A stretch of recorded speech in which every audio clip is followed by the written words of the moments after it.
okay? And a bird can fly.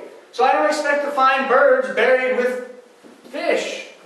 Or, except ostriches. And, I don't know. The jury's out. And so listen, we want to be honest. We want to be academic honest. There is a gradation, okay? But they're missing the transitional forms, okay? And there are other explanations. For example, so mobility of animals, location of habitat. We're talking about a worldwide flood here. And thirdly, and I don't know much about this, but moving water, just listen quickly. Moving water, like a river, a lake, an ocean, hydrodynamically. Supreme, you know what hydrodynamically means, right? Wait, what word? Hydrodynamically. Hydro. Yes. So moving water hydrodynamically selects and sorts particles of similar sizes and shapes. This is a well-established, it's called the impact law. And so once again, if things are in water, there's going to be a natural sorting. And so, yeah, yes, sir. If you want a neat experiment on that, go in your backyard, get you a big clear jug, just dig a lump of soil out, crush it all up, put it in a jar, fill it about halfway up in a glass jar, fill the rest with water, shake it real hard, set it down, and come back that later on that day, and it will sort things perfectly. I did that experiment, and then what I did, I took a hole, I drilled a hole in the bottom of it, and let it seep out slowly.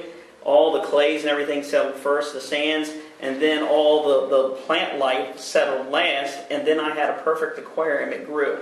Then I did it again. It's been there for like 10 years. I'm waiting for things to fossilize. You need millions of years. No, and so there is a natural source. So listen, it's all about how you look at it. If you believe the world was flooded like the Bible says, it's not unnatural to expect to see this gradient. Okay, let me check my time because I just want to do a few. Oh, we got plenty of time, like 100 hours.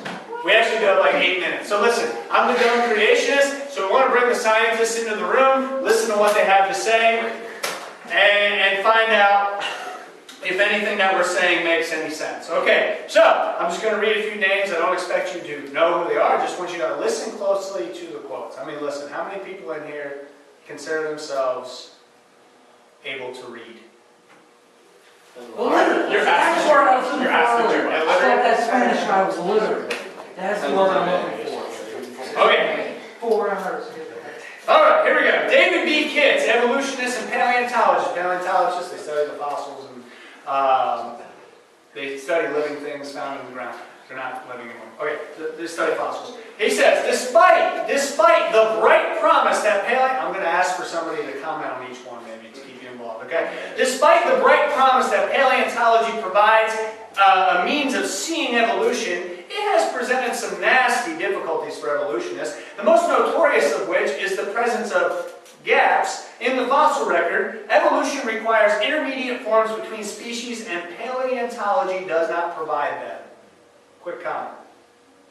I was zoned out in that part. I know, but there's other people in here that might have something. You can't repeat every quote for too long. They legit just disapprove their own career. He said, listen, the promise.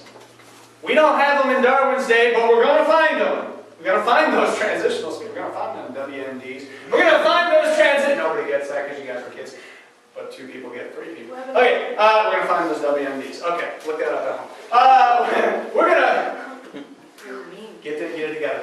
We're going to find those transitional species, and he says the promise of that, but it's left us disappointed. He said the intermediate forms between species and paleontology just does not provide them. David Rout, a paleontologist at the Field Museum of Natural History, says this. He reported that the growth in our knowledge of the fossil record since Darwin's time, with me? The growth in our knowledge of the fossil record since Darwin's time provides even less support for evolutionary transformations.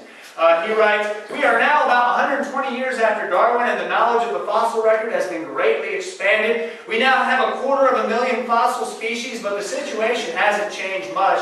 Ironically, we have even fewer examples of evolutionary transition than we had in Darwin's time. By this I mean that some of the classic cases of Darwinian change in the fossil record, such as the evolution of the horse in North America, that's in the textbook, by the way, it's in the textbook, that's in the schools. He says the evolution of the horse in North America have had to be discarded discarded or modified as a result of more detailed information. It was taught as fact before they even knew it was a fact. And then they realized it wasn't a fact, and it's still in the textbook today. That's pretty good stuff. Okay, the evolutionist, George, don't laugh, Gaylord Simpson. I should have just said Simpson. George Simpson conceded, however, that the gaps, the missing links, are a universal phenomenon. He says every paleontologist knows, he said, every paleontologist knows, he said, in case you didn't, every paleontologist knows that most new species, genera, and families, and then nearly all categories above the level of families appear in the record suddenly and are not led up to by known, gradual, completely continuous transitional sequences. In other words, we look at a fossil record, we don't see evolution. What do we see? We see a horse. We see a bat. We see a snake. We see a man. We see a monkey. We see some weird-looking monkeys that we've said are transitional species, but really we have no idea. We see a horseshoe crab. It just came on. He said everybody knows it. Okay, let me see here. Another one, Stephen Jay Gould, he's actually fairly well known, says this: in any local area, a species does not arise gradually by the steady transformation of its ancestors. It appears all at once and fully formed. Does that sound like anything that you know of? Things appearing all at once and fully formed? It's not hard. Creation, when God's formed them all at once, and He formed them fully. Yeah. And He didn't form them with 3 legs and they had to evolve the third leg.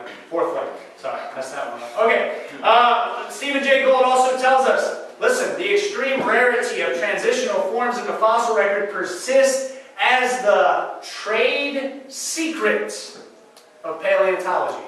Everyone knows it, but nobody's saying it. Understand? Alright, let's keep. This is evolutionists. These aren't creationists. These are evolutionists, well-known evolutionists, confessing, hey look, the fossil record doesn't prove evolution.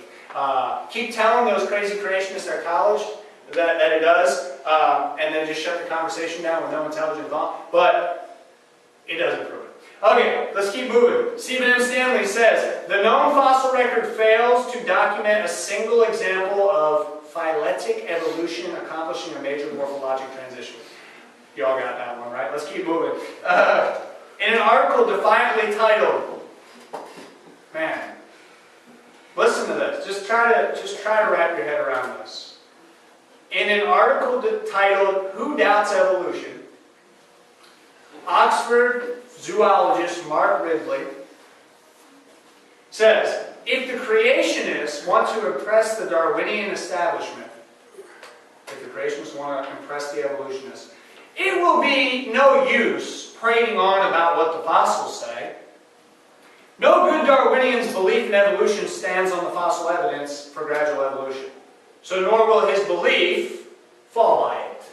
Are you with me? He said, you can talk about the fossil evidence all you want. We're doing it right now.